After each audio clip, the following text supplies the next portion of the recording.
میں ایک دفعہ رات کو وینسڈے نائٹ ایکسکلوسیو کے بعد لیٹ ہو گئے تھے، تو میں اراؤنڈ 11:30-12 گھر آ رہا تھا. تو پیٹرول ڈلوایا میں نے، اور پیٹرول ڈلوانے کے بعد میں واپس گھر جا رہا تھا. تو سم ہاؤ کیا ہوا کہ جو راؤنڈ اباؤٹ تھا اس کے کچھ جو سیمنٹڈ بلاکس تھے وہ باہر نکلے ہوئے تھے، اور مجھ سے بھی بے دھیانی ہوئی. I was in focused. میری گاڑی کا ٹائر اس پہ لگا اور وہ گاڑی اچھلی اور وہ نیچے گرا اور اس کا ایکسل ٹوٹ گیا. ٹھیک ہے، اس کا جو نیچے والا ٹائر تھا رائٹ والا وہ بالکل فری ہو گیا اور وہ پنچر بھی ہو گیا، اور اس کا جو ریم تھا وہ بھی ٹوٹ گیا. اتنی زور سے ہٹ ہوا اس کو.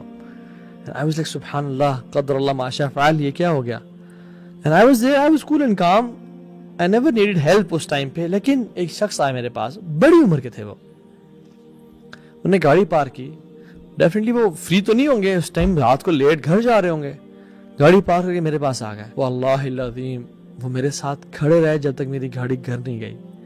میری ہیلپ کی، کاز کروانے کے لیے، ریکوری وہیکل بلانے کے لیے، مجھے تسلیاں دی، میری وہ بیک بون اور سپورٹ بن کے رہے. حالانکہ ٹو بی آنیسٹ میں اکیلا بھی ٹھیک تھا، لیکن ان کی پریزنس نے مجھے بہت زیادہ کمفرٹ کیا، بہت زیادہ کمفرٹ کیا کہ I have a company to talk to, I have someone with me right now.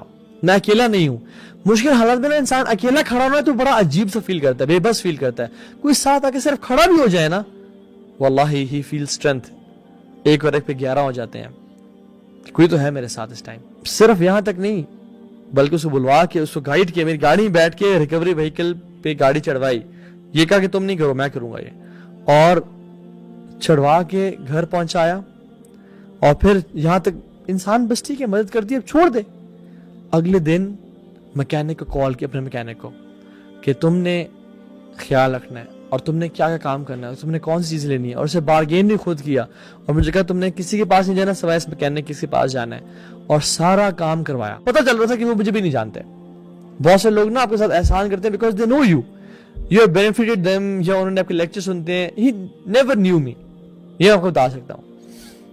اگلے دن میکینک کو کال کی، اس کے پاس لے گئے، اسے بارگین کیا، مجھے سارا گائیڈ کیا. ہر ایک گھنٹے بعد ہاں کام کتنا ہو گیا، اچھا یہ چیز نہیں لینی وہ لینی ہے.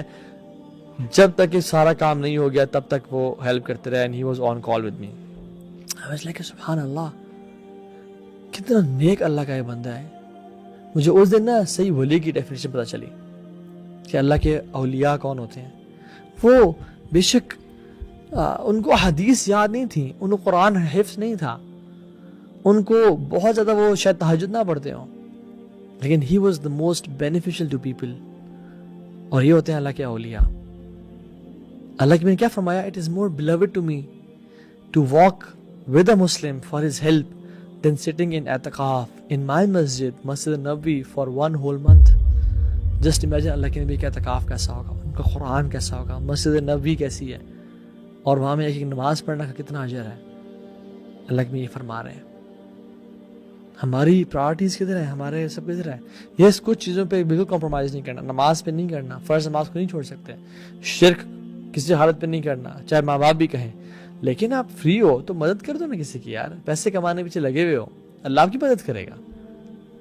آپ اپنے کھانا کھانا جا رہے ہو، آپ اس کی مدد کر دو. کچھ دیر لیٹ ہو گئے تو کیا ہوا، کچھ نہیں ہوا.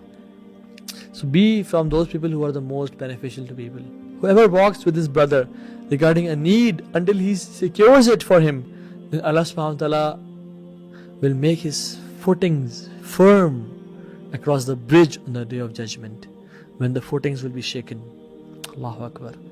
کہ جو اپنے بھائی کی مدد کرے گا، کہاں تک اس حدیث میں کیا آتا ہے نیکسٹ سٹیپ میں، کہ جب تک وہ اس کا کام کروا نہیں لیتا، جب تک وہ اس کا کام سیکیور نہیں کر لیتا، تو اللہ سبحانہ وتعالیٰ قیامت کے دن پل صراط کے اوپر سے جب لوگوں کے قدم پھسل رہے ہوں گے، اس کے قدموں کو جماعت دے کر اور کھڑا کر دے گا. اللہ اکبر.